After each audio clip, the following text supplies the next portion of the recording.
mensagem do Emmanuel, que ele diz assim, que chega um momento, eu vou dizer com as minhas palavras, né? Chega um momento na jornada do espírito em que ele precisa aprender a ciência da elevação. A ciência da elevação. E é uma espécie de alpinismo espiritual. E uma das características da elevação espiritual é a solidão, que Emmanuel vai chamar de a solidão dos cimos, a solidão das alturas. Subir implica deixar afetos na retaguarda. Primeiro porque nós não subimos todo, por inteiro. Partes de nós sobe, partes de nós fica. E nos outros também. Então a gente experimenta um processo de comunhão com o outro que é fragmentado muitas vezes. Por exemplo, você quer dizer de um ideal e as pessoas mais caras não conseguem compreender esse ideal que você está abraçando. Você quer confidenciar uma emoção, um vislumbre, e para as pessoas mais próximas, aquelas que fazem parte da partilha do seu coração, elas sequer conseguem divisar o horizonte que você está divisando. E vice-versa. Elas também, por sua vez, estão vivendo processos específicos que não estão na sua pauta afetiva. E, portanto, elas terão vislumbres que você também não será capaz de entender. Os místicos espirituais vão se referir a isso de uma solidão povoada. Você está cercado de milhares de criaturas, mas se sente só. A questão aqui, quem sou eu para... Eu estou ainda dando os primeiros passos nisso, porque acredito que o processo de depuração espiritual, quando ele atinge um nível de intensidade, ele requer de nós uma ressignificação da solidão. E chegou às minhas mãos um livro de Teresa de Ávila, chamado O Castelo Interior. Ele está traduzido agora para o português. E a Teresa de Ávila vai falar de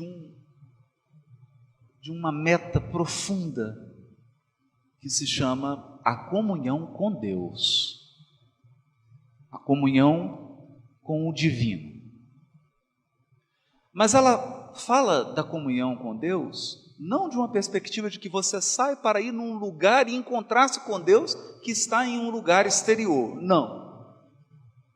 Ela vai dizer que Deus está no aposento mais secreto da sua alma, o salão do reino, onde há um trono, e lá o rei, o soberano, no mais íntimo da sua intimidade, lá está ele. Mas que esse salão do reino, ele é circundado. Agora vamos pensar como se fosse uma coisa tridimensional. Então pensa numa cebola. Lá no centro da cebola está o salão do reino. Mas o salão do reino está cercado por diversas camadas e camadas, até chegar no mais exterior, que é a casca. E a nossa consciência, ela vai e volta, vai e volta. Ela vai para os aspectos mais externos e tenta penetrar nesses aspectos mais interiores. Então, eu tenho aprendido, através da experiência de Teresa de Ávila, que, primeiro, a solidão como nós a definimos é uma ilusão. Você nunca está só. Porque em última instância, Deus nunca está ausente de você.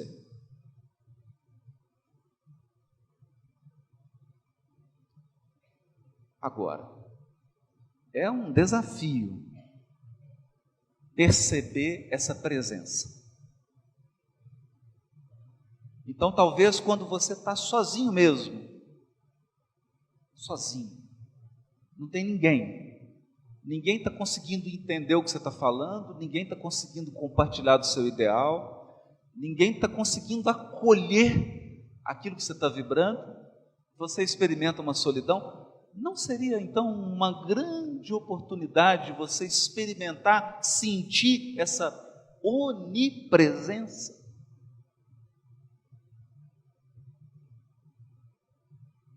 É um processo árduo, por isso que se chama ascensão, por isso que é subir. Árduo. A onipresença de Deus é de uma sutileza tão grande que ela parece ausência.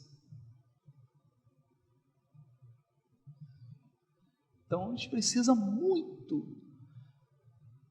prática. E Jesus vai dizer lá no Sermão do Monte: entra no teu aposento íntimo e ora em segredo. Por quê? Porque você desencarna sozinho, não tem jeito. Eu lembro que assim, eu não tenho nenhum medo de fazer cirurgia. Nenhum. Tenho pavor. Eu fui fazer uma cirurgia no joelho. E aí me fizeram ficar nu, colocaram uma camisola. E aí eu comecei a tremer. Uma sala sozinho. Você ia tremer todo. E não estava minimamente disposto a sentir a presença de Deus. Eu queria era uma pessoa mesmo. E entrou a anestesista. Ela chegou, olhou e falou: você está com medo? Eu falei: não. Você está enganado. Eu estou com pavor. E o acolhimento dela foi assim, protocolar. Burocrático. Ela olhou para mim e falou assim: não tenha medo. Virou as costas e foi embora.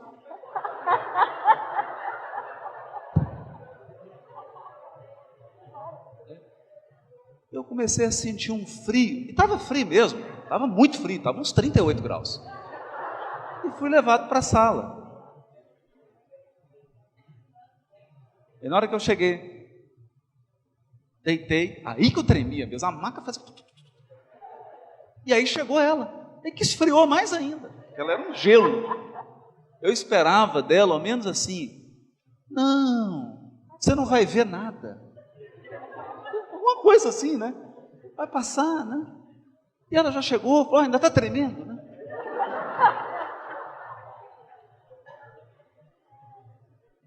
E eu olhava para...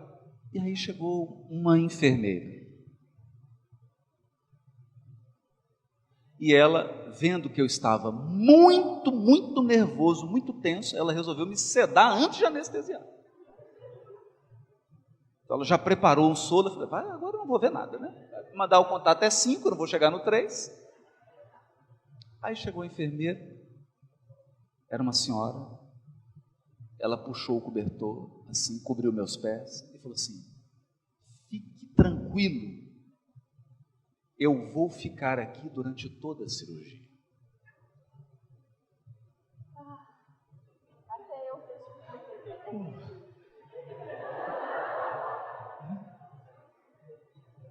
Assim. Aí a outra conversou comigo: você não está nem prestando atenção. Falou: você vai contar até 5? Eu falei: não precisa. Para com isso, aplica logo. Vou contar 5. Vou conseguir chegar nem no 3. E apaguei. E depois voltei e ela estava lá. Na hora que eu acordei, ela estava do lado. Aí sentiu frio. Está bem? Está conseguindo mexer o pé? Eu falei, ainda não. Não, mas daqui a pouco vai voltar. Né? Mas isso, de lá para cá, eu tenho pensado muito sobre isso, até porque a vida tem insistido em me dar essa lição, então eu estou precisando muito dela. Que é ressignificar a solidão. Ressignificar. Você nunca vai ficar sozinho. E quando a gente resolve encarar essa experiência, você começa aos poucos, porque é bem aos poucos mesmo, né? Não é nada assim extraordinário, não, é um passinho, 1 milímetro por vez. A gente vai aprendendo que muitas das nossas inseguranças, muitos dos nossos desatinos, muitas das nossas compulsões, muitos dos nossos exageros são todos frutos do medo da solidão.